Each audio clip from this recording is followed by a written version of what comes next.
Սարերից իջան մի խմձիամոր Կորյուն, բորդիս կորյուն Արտուր այդ վաղտերը պտի ապրեր էլի Աշտոցի հետ գնար գար Եվիոպիա Նրանց մեջ էր քաշ սերոփն ուխտավոր Ինչպես ասում էր մեծն գերմանացի Կարամ ասեմ Մեֆիստոֆելն էր ասում Որտեղից պիտի սկսի հայկական հանրությունը Էմպաթիա, վստահություն, հանրային շահպետություն Որն է ձեր պատկերացրած ուղին եւ 10 հարց ես տալիս ես չեմ հասցնում Այն տղամարդը որ իր կնոջից չի վախում ղզիկ է որը կարող է նաեւ բերի բռնությանը խոսքի օրինակ Իրար դանակահարում են աչ ու ձախ Ինչպես է մարդկանց մոտ առաջանում դեստրուկտիվ էմոցիան զայրույթը, շատ նեգատիվ վերաբերմունքը եւ դրանից հետո գալիս է վարքագծայինը, հա։ Որն է ձեր պատկերացրած ուղին եւ եթե կարողանայիք փոփոխություններ նախաձեռնել, ինչից կսկսեիք։ Բայց ինչ ես տալիս այդ հարցը։ Ապրումակցելով գնում ենք։ Մենք պատրաստ ենք։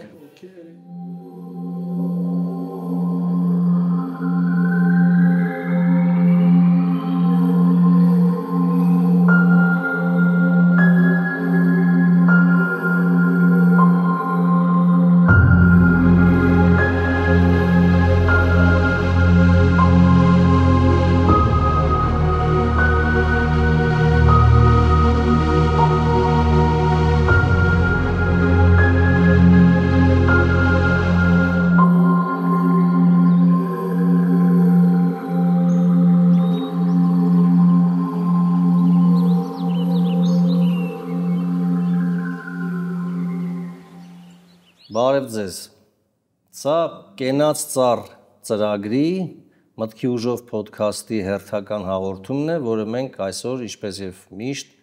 կվարենք մեր անփոխարինելի փորձագետ Արտուր Մարտիրոսյանի հետ։ Բարև ձեզ, պարոն Մարտիրոսյան։ Անցած անգամ մենք քննարկեցինք վստահության հիմնարար նշանակությունը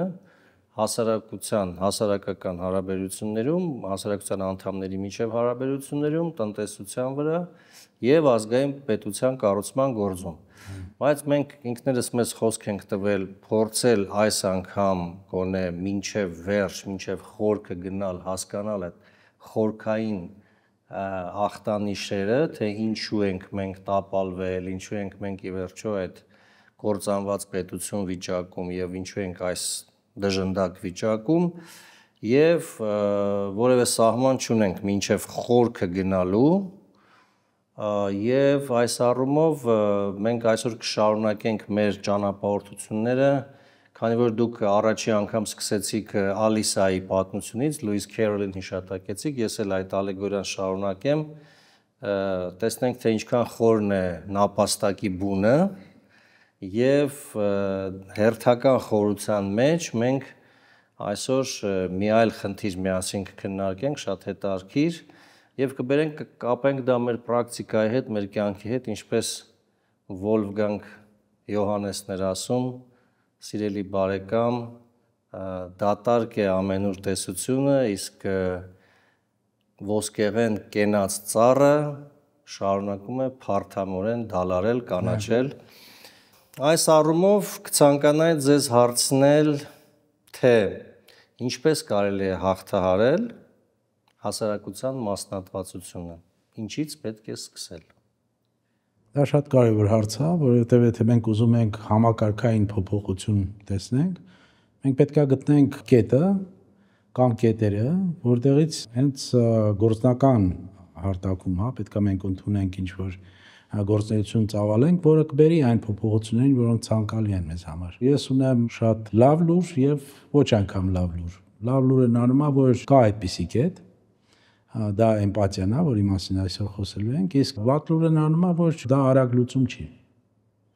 Դա պահանջելու է, որ մենք աշխատենք, մեր ապագա սերունդները ստեղծեն այդ նոր մշակույթը, որը նաև կնպաստի լրիվ այլ ձևով ձևավորի մեր սոցիալական կապիտալը եւ վստահությունը եւ հետևանքները կլինեն շոշափելի նաև ազգային պետության ամրության համար, հա։ Այսինքն հիմա մենք այսօր վստահությունից անցում ենք կատարում դեպի մի շատ կարևոր հասկացության, դուք գործածեցիք այդ եզրույթը, ես կրկնեմ եւ խնդրեմ մի քիչ բացեք ինչ է դա նշանակում մեր հանդիսատեսի համար էմպաթիա։ Այո, էմպաթիան կարևոր է, որովհետև երբ մենք խոսում ենք վստահության մասին, երևի հիշում եք, խոսում ենք 3 տառերի մասին, անձը պետք է վստահելի լինի, այսինքն իր վարքագիծը վստահելի լինի մեզ համար։ Շատ կարևոր է նաև այդ փոխադարձությունը հարաբերություններում եւ պետք է լինի կանխատեսելի, հա, վարքագիծը։ Հիմա ինչ վերաբերում է էմպաթիային, դա կարևոր է փաստորեն որպես տառ երեքի հիմքում է գտնվում, դա ինչ է։ Դավիթ Հյումից եւ Ադամ Սմիթից սկսած, գիտենք, որ տարբեր բառեր էին օգտագործում, բայց իմաստը նույնն էր։ Դա մեր ունակությունն է այլ անձի տարափանքը զգալու կամ իր ցավով ապրելը եւ այլն։ Շատ տեսական էր, զարգացել է 19-րդ դարում գերմանացի փիլոսոփա Վիշերը սկսեց խոսել հենց դրա մասին, բայց նա խոսում էր ավելի շատ էսթետիկայի ոլորտում, հա, ինչպես ենք մենք զգում նկարի վրա ներկայացրածի զգացմունքը, ինչ-որ պատկերից զգացմունքը արդյոք մենք կարողանում ենք վերապրել այդ զգացմունքը։ Հենց բառը էմպաթիա դա արդեն 1909 թվին բրիտանացի տիչները, որը որ առաջ անգամ օգտագործել էմպաթիա։ Էմպաթիան սիմպաթիա չի, հա, էմպաթիան դա մեր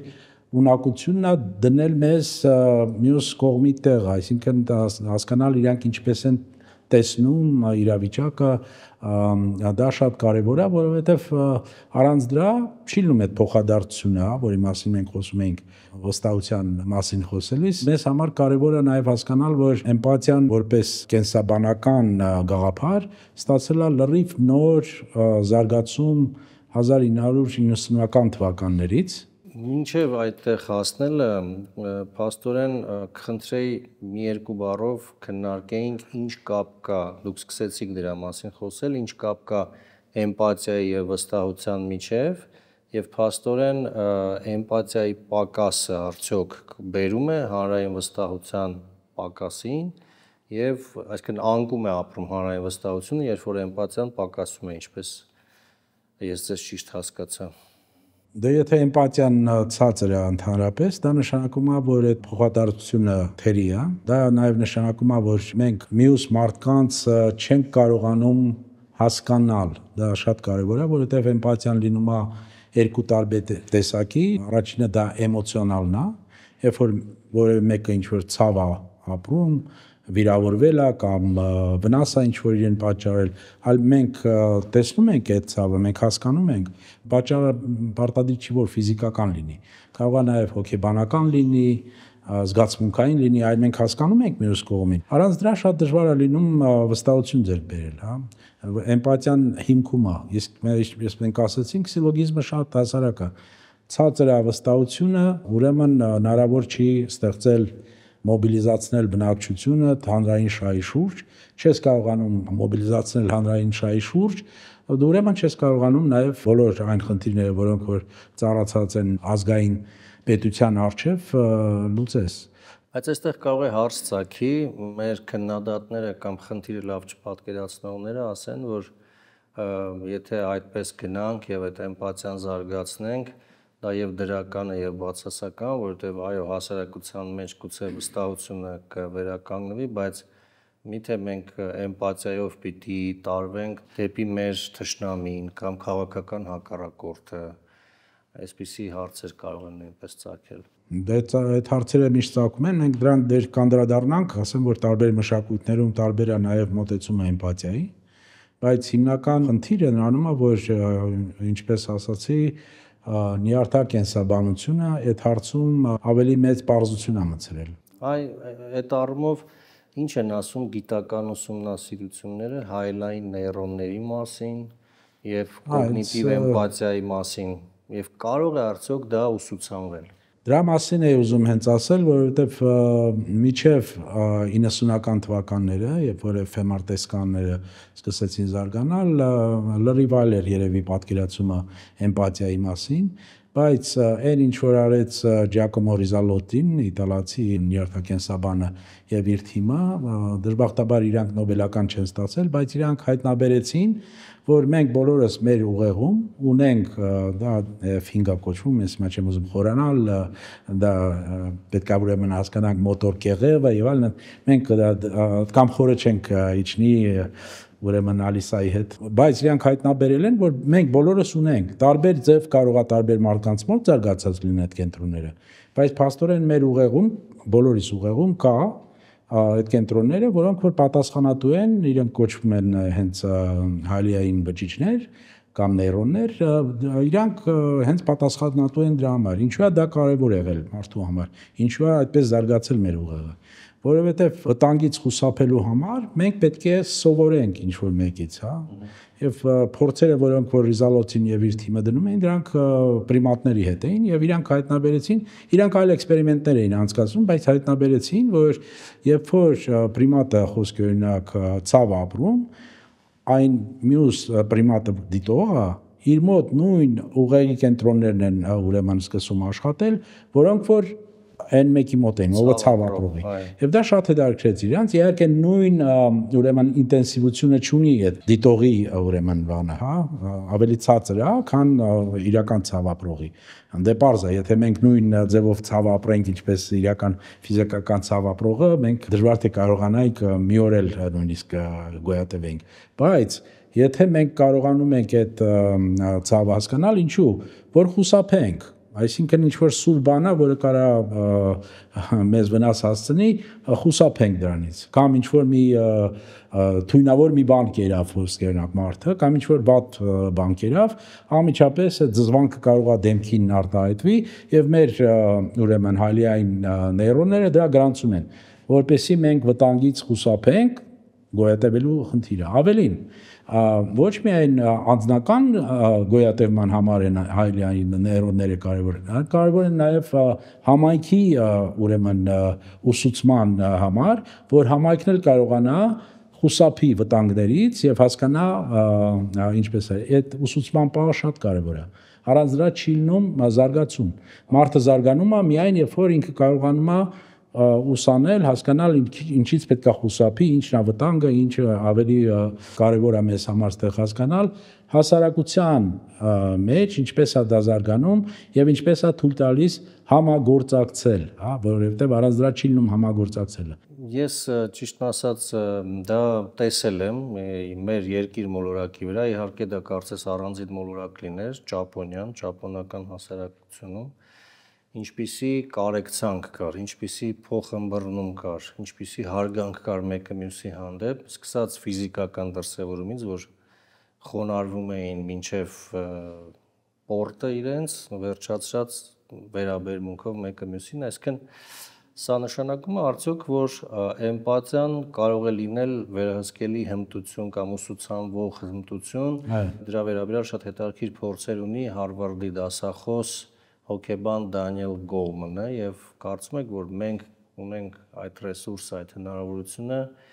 այդ մոտեցումը կիրառելու, որպես էմպաթիան ուսուցանելու կամ դիտարկելու դա որպես մի հմտություն վերահսկելի։ Ինչ կարծեք այս մասին։ Մի քանի կարևոր հարցերից, առաջինը մշակույթը իհարկե կարևոր է, որովհետեւ տարբեր մշակույթներում տարբեր է ուրեմն ձևակերպվում այդ էմպաթիան, որովհետեւ էմպաթիան լինում է էմոցիոնալ եւ լինում է այն ինչ որ կոչվում է կոգնիտիվ, այսինքն մտածողական, եւ երբ որ մեզ մոտ կա այդ էմպաթիան, երրորդ ամենակարևոր բաղադրիչն է, դա արդեն գործնականն է, այսինքն ինչ արձագանք, մենք ինչ ենք անում, երբ որ վերապրում ենք այդ էմպաթիան, հա։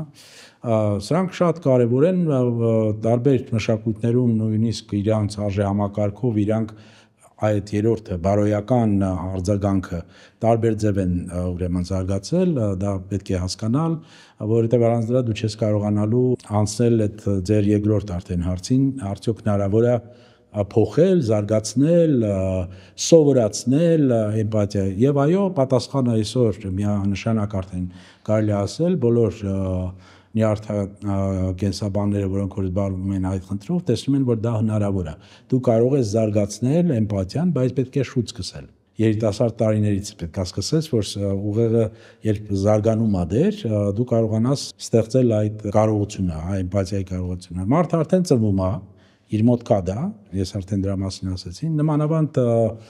մայրերի մոտ, հա, մայրը այդ ցավը շատ արագ, ինքը կարող է նույնիսկ ստրես ապրի, շատ ուժեղ ստրես ապրի, տեսնելով իր զավակի ցավը, հա։ Բայց տարբեր մշակույթներում դա տարբեր է եւ ինչ վերաբերում է Գոլմանին, Գոլմանը շատ հետաքրքիր նախագիծ էր սկսել Հարվարդի համալսարանում, իրեն հետաքրքրում էր բացասական, ինքը կոչում էր դա դեստրուկտիվ զգացմունքները, ինչպես են առաջանում, ինչ արագությամբ են զարգանում եւ արդյոք հնարավոր է վերահսկել եւ ինչ է տեղի ունենում, երբ որ մենք վերահսկում ենք այդպիսի էմոցիաները։ Բայց այդ նախագծում նաեւ Պոլ Էկմանն էր ընդգրկված, բայց ինչ որ կոչվում է իրանք մի բանի վրա են աշխատում, բայց հետաքրքիր այլ բաներ հայտնաբերեցին, որ այնտեղ որտեղ էմպաթիան ավելի բարձր է մարդկանց մոտ, իրանք հասցնում են այդ միլիվարկյանում, հա, տեղափոխել որոշումը առաջի մաս մեր ուղեղի, որը կոչվում է prefrontal cortex-ը, եւ վերահսկում է մեր ուրեմն որոշումները, կառավարում է մեր որոշումները, այդ մի փոքր այդ վարկյանական պահ եւ ինքը իրան դնում է մյուս կողմի տեղը, տալիս է իրան հնարավորություն մտածել հետևանքների մասին։ Հա, ու արդեն վարկագիծը կարող է այլ լինի։ Իսկ եթե դա չի տեղի ունենում, երբ որ կա ինչ-որ մի տրիգեր, որը որ այդ բացասական ուրեմն զգացմունք առաջացնում է մարդու մոտ, ինքը որոշումը կայացնում է հետևի մասով ուղեղի։ Սաղոնի բանն է, սա ուրեմն դա ինքը կամ պետք է, եթե ավելի ուժեղ է, կամ պետք է գրոհի, հարվածի, կամ պետք է զիջի փախնի։ Fight or flight։ Հայերիս մոտ կարծում եմ այդ հետևի մասը ավելի զարգացած է, տեսեք, մենք տեսնում ենք ինչ է կատարվում, հատկապես այդ դեստրուկցիայի մասին, որ խոսեցիք,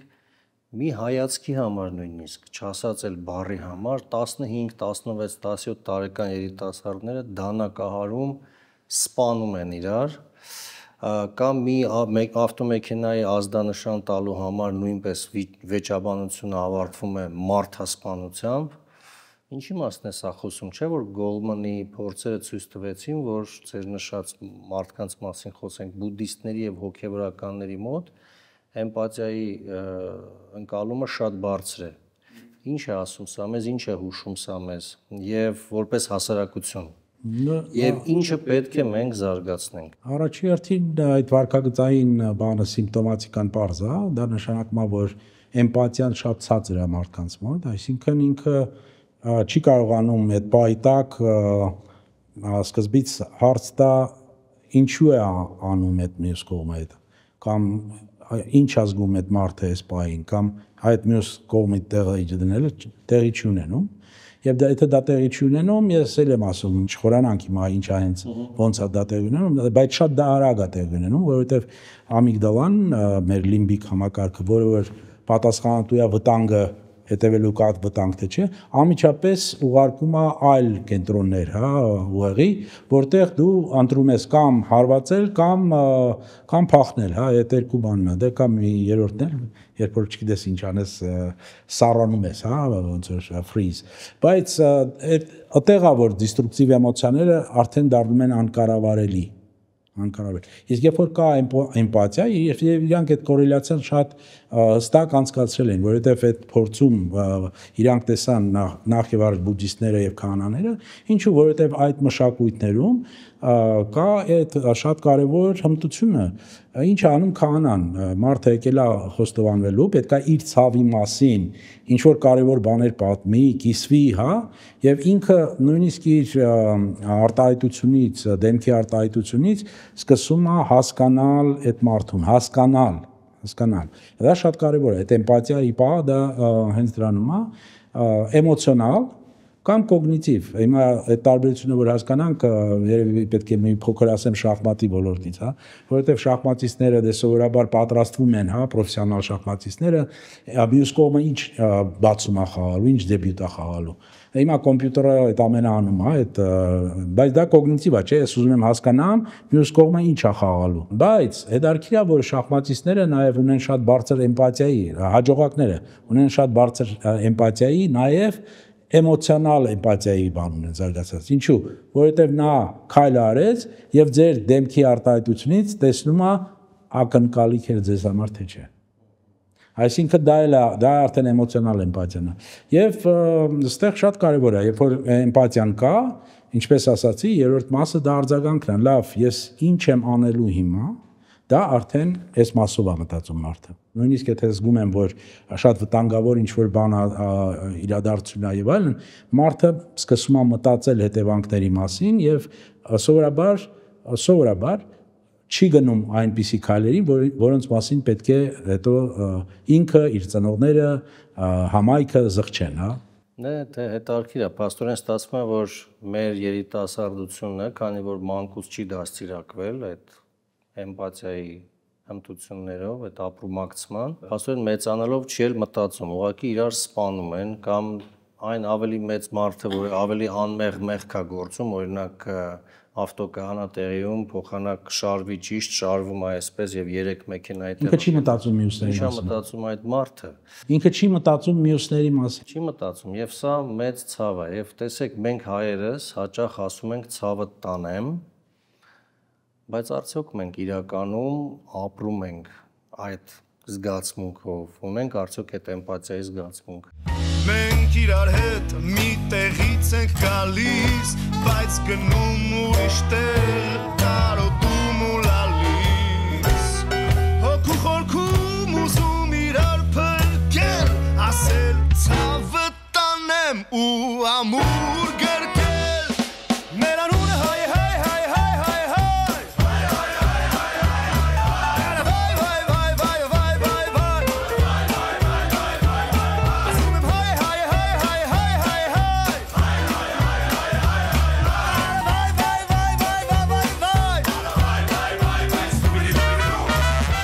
Այն որ մենք ունենք այդպիսի ասացված, դա նշանակում է, որ եղել է ժամանակներ, երբ որ դա շատ կարևոր արժեք է եղել, հա, նույնիսկ գոյատևման համար արժեք է եղել, բայց մենք կորցրել ենք, այսինքն ժամանակ անցել է եւ ես տեսնում եմ մեր վարքագծային մշակույթում ավելի sense մաչիզմ է, հա, ներկայացված, տեսնում ես մեկը ինչ որ տենց ոնց որ ցույց տա էմպաթիայի պահ, հա, եւ արձագանքը շատ անգամ լինում է ասում են ղզիկի նման պահեց, նույնիսկ ղզիկը այդ որ լեզվից է այդ բառը եկել։ Այդ որ մշակույթում է, որ այդպիսի վարքագիծը ավելի կանանց բանանի, հա, նկարագրի։ Դա շատ կարևոր է հասկանալ, որ թե մշակույթը, վարքագծային մշակույթը, թե ինչպես դուք շատ ճիշտ ասացիք, դաստիարակչական բաղով, հա, որ դպրոցը ոչ միայն չի դաստիարակում որոշ արժեքներ կարևոր, նա չի դաստիարակում նաև էմպաթիա։ Եվ սա խնդիր է շատ տարբեր երկրներում։ Բուդդիստական մշակույթներում, դուք Ճապոնիան օրինակ բերեցիք, դե այնտեղ շինտոիզմը կա, այնտեղ էլ էմպաթիան կարևոր է։ Իրանք շատ մանկուց դաստիարակում է այդ էմպաթիան, շատ կարևոր է։ Կան մշակույթներ, որտեղ ընդհակառակ էմպաթիան դիտվում է որպես թուլություն։ Այո։ Ես եթե դնեցի ինձ ձեր տեղը, ուրեմն ես ինչ որտեղ արդեն ձեզ հետ համաձայնվեցի։ Իսկ եթե ես ձեզ հետ արդեն համաձայնվեցի, ուրեմն ես պարտվեցի։ Ինչու է էմպաթիան դիտվում որպես թուլություն եւ ինչպես կարող ենք փոխել այդ ընկալումը։ Որտեվ կարծում եմ, որ հայերս մենք էլ էմպաթիան ընկալում ենք որպես թուլություն։ Դե սա մշակութային է իմ կարծիքով, ես կարամ իմ փորձից ասել, որովհետև որպես բանակցող մեզ համար էմպաթիան շատ կարևոր է, դու բանակցում ես, դու պետք է հասկանաս ինչպես է մտածում մյուս կողմը։ Դու պետք է կարողանաս քեզ դնես մյուս կողմի տեղը, ոչ թե համաձայնվելու համար, այլ կոգնիտիվ, շախմատի բանով։ Ինչպես է մյուս կողմը մտածում ես բային։ Դե որպես բանակցող ես գիտեմ դա ինչքանով կարևոր է, որովհետև նույնիսկ ճգնաժամային բանակցությունների ժամանակ բանակցողը պետք է ունենա այդ կարողությունը, հմտությունը իրեն դնի մյուս կողմի տեղը, ինչքան էլ դու չհամաձայնվես մյուս կողմի հետ, դու պետք է հասկանաս մյուս կողմին, հա։ Նույնիսկ եթե աբեկի չա քո դեմը, դու պետք է հասկանաս, եթե բանակցելու ես հետը։ Իսկ ինչ վերաբերում է թուլությանը, դա տարբեր մշակույթներում ես տեսել եմ, ես շատ եմ աշխատել Միջին Արևելքում, արաբական, մոմեդական մշակույթում խոսքի օրինակ ավելի շատ տարածված է, իրանց համար դժվար էր, երբ որ ես դասավանդում էի, իրենց բանակցողների համար շատ դժվար էր այդ բանը։ Ես ասում եմ, դրեք ձեզ մյուս կողմի տեղը, շատ դժվար է, չեն կարողանում դնել։ Ինձ դա շատ էր հետաքրքրում։ Ինչու բայց, երբ որ սկսեցի խորանալ, պարզվեց, որ դա վարքագծային մշակույթում, որտեղ կա այդ կենտրոնացված են այդ մաչիզմոյի վրա, հա, որ դու եթե դրեցի քեզ մյուսի տեղը արդեն ինչ որտեղ համաձայնվեցիր, դա թուլություն է, բայց հիմնականում դրա հակառակն է ճիշտ, որովհետև եթե ես հասկանում եմ, դա չի նշանակում, որ ես համաձայնվում եմ, բայց եթե ես չեմ հասկանում, ես չեմ կարող փոխել ձեր կարծիքը։ Այստեղ իհարկե հարցածագում արդյոք դա հնարավոր է փոխել եւ ինչա պետք անել դրա համար եւ այլն շատ երկրներում արդեն դասավանդում են գալիս է երեխան դպրոց ինչ են ասում ինչ պետք է սովորի կարդալ գրել կարդալ արիթմետիկա եւ այլն բայց ոչ միտեղ միջև վերջերս հարցը չէր դրված իսկ հարաբերություններ պետք է մենք սովորացնենք Եվ այդ էմպաթիան դա շատ կարևոր մասն է։ Երեխաներին շատ ցածր տարիքից սկսում են սովորացնել։ Դա կա նաև Միացյալ Նահանգներում, բայց Միացյալ Նահանգների փորձը մեծ հաշվով չի ասի, որ դրական է, որովհետև շատ մեծ երկիր է, դու չես կարող այդպիսի մեծ երկրում արագ փոփոխություններ անցկացնել։ Իսկ Հայաստանում վերջին 3 տասնամյակում ինչու այդ հարցը դուրս մնաց կրթական օրակարգից, ձեր կարծիքով։ Որովհետև կրթական ոլորտում որոշում էր ընդունել, որ դպրոցը չի դաստիարակում արժեքներ, ընդհանրապես չի դաստիարակում։ Դաստիարակում է ընտանիքը, դաստիարակում է Բայց պարզվեց, որ դաստիարակում է ոչ միայն ընտանիքը, այլ փողոցը, դաստիարակում է նաև դաստիարակում են սերիալները, որտեղ իրանք ցածրորակ սերիալներ։ Այո, իրանք որտեղ իրանք տեսնում են բռնություն կամ այո, եւ այլն։ Ես ուզում ձեզ համար 2 մեջբերում անել, փորձեք գուշակել հեղինակներին։ Ես գրեցի ոչ թե բառերի հաճույքով, այլ սրտի դառնությամբ եւ հույսով, որ սրտից սիրտ կփոխանցվի։ Գրիգոր Նարեկացի եւ Մարտիրոս Սարյանը Արվեստը հոգու խոսքն է, այն չի պատմում միայն իր մասին, այլ մարդկանց զգացումների մասին, որ դեռ պիտի ապրեն ուրիշ սրտերում։ Միտքը արվեստի մասին որպես զգացմունքներ հաղորդելու միջոց։ Արդյոք դա դեռ արդիական է այսօրվա Հայաստանում։ Ոչ միայն արդիական է Հայաստանում, այլ ասեմ ձեզ, որ այն դպրոցներում, տարբեր երկրներում, որտեղ սովորացնում են էմպաթիան հենց այդպես են սովորացնում, արվեստի միջոցով, գրականության միջոցով, ֆիլմերի միջոցով, բայց դրանք պետքա բարձր որակի արվեստ լինի։ Այն մեջբերումները, որ դուք բերեցիք, դրա մասին նաև Տոլստոյն էր ասած, շատ մոտ է, նույն միտքն է համարյա, թե Բայց ինձ համար ավելի կարևոր է ինչ ունի ասելու դրա մասին Էրիկ Քանդելը, Նոբելական մրցանակ ստացած նյարդակենսաբանը, որը որ զբաղվում էր հիշողության հարցով, ինքը եկել է նույն պատասխանին, որ մենք կարող ենք զարգացնել ոչ միայն մեր հիշողությունը, այլ նաև էմպաթիան արվեստի միջոցով, որ արվեստը փաստորեն երկխոսություն է դիտողի եւ ստեղծագործի կամ արվեստագետի միջև։ Եվ այդ զգացմունքները փոխանցելու փորձը,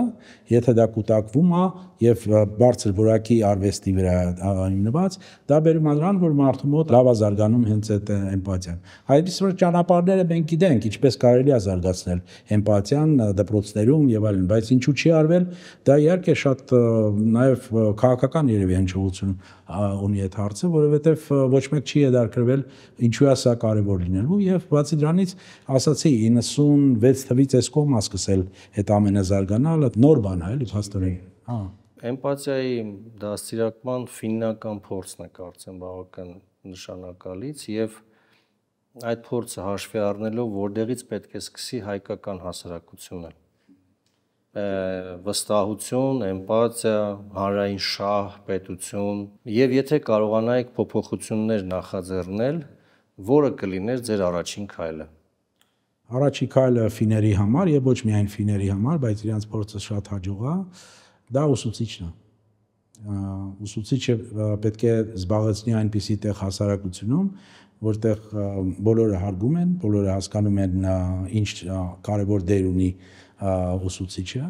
Ուսուցիչին պետք է սովորացնել, ինչպես ինքը պետք է սովորացնի այդ էմպաթիան։ Ուսուցիչը պետք է ինքը իր օրինակով ցուցաբերի այդ էմպաթիան դասարանում, հա։ Ինչպես է ինքը շփվում երեխաների հետ։ Շատ հետաքրքիր է, որ իրանք նույնիսկ նայում են էմպաթիան ինչպես է կորելացվում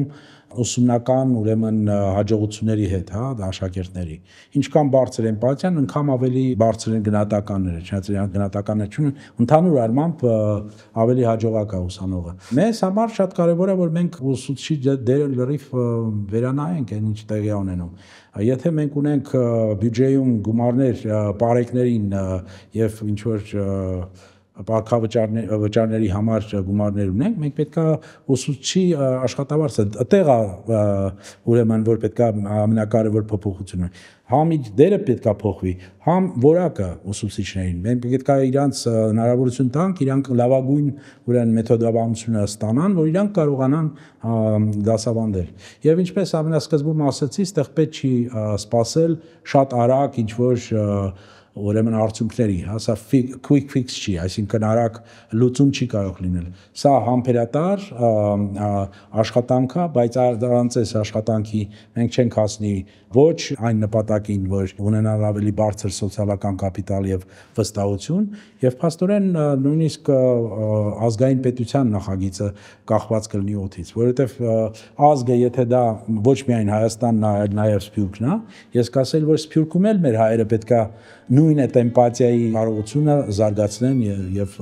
դրան էլ պետք է ուշադրություն դարձվի։ Այո, շատ հետաքրքիր է, փաստորեն այսօր մենք եւս մեկ քայլ խորացանք այն բոլոր Թումանյանի ասած ավերների եւ վնասների մեջ, որոնք գալիս են մեզ անպակաս, դրանց պատճառների, խորքային պատճառների գիտակցման մեջ եւ կարծում եմ, որ մեր հանդիսատեսը բավական խորհելու բան ունի եւ մեր հանդիսատեսը դա մտահոգ, մտածող եւ ոչ անտարբեր հայ մարդիկ են եւ փաստորեն այստեղ բավական լուրջ բանալիներ կան էմպաթիա դաստիարակելու կամ չդաստիարակելու եւ դրա հետևանքների մեջ եւ մենք դա տեսնում ենք մեր ամենօրյա վարքագծում, մեզ շրջապատող մարդկանց ամենօրյա վարքագծում, լինի ավտոկայանատեղին սխալ մեքենան կանգնացնելը, լինի իրար չզիջելը, լինի իրար դանակահարելը, սպանելը, չհարգելը, չկարեկցելը, չապրումակցելը, որը էմպաթիան է։ Եվ այս վարքագծային մշակույթի մասին փաստորեն մենք կխոսենք հաջորդ անգամ, ինչպիսին է վարքագծային մշակույթը եւ ինչ քայլեր պետք է անել, որպեսզի այդ վարքագիծը նույնպես փոխվի ի բարօրություն այն մարդկանց, մեր համաքաղաքացիների, ովքեր դեռ ապրում են Արարատյան այս փոքրիկ երկրում, որ կոչվում է Հայաստան։ Ստեսություն ձեզ։